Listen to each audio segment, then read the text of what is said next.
Magandang hapon mga kapatid, ako si Faith Del Mundo, TV5 News Correspondent at nandito tayo ngayon sa Makati Police Station. Kanina kasi ay may nahuli na dalawang hold-upper.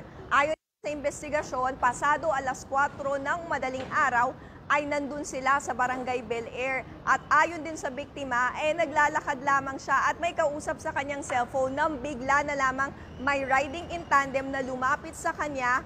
At yun na nga, ang back ride ay bumaba at tinutukan siya ng baril at nakuha yung kanyang cellphone.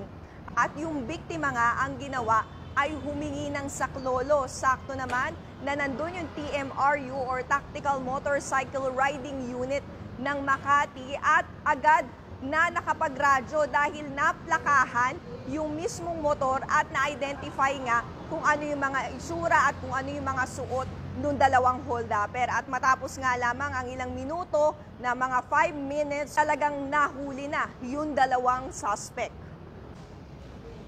Ang mga suspect na nahuli na pag-alaman na taga-Tipas Taguig sila at na-recover nga sa kanila yung dalawang armas, yung baril at meron din ngang granada. At sabi nga meron ding isang Grab t-shirt pero ayon sa kapulisan ay hindi naman daw ito miyembro ng Grab mismo. Modus nila yan, make it appear na ano sila, legitimate Grab drivers, no? Para makalusot siguro sa mga checkpoints, mga plansita natin. So, kaya na meron silang suot na ganyan. Official verification natin, wala namang hindi sila accredited ng Grab. Ang mga suspect mahaharap sa kasong robbery hold-up, illegal possession of firearms, and illegal possession of explosives. Ayon nga sa investigasyon ay may kanya-kanyang area yung mga hold-upper na ito.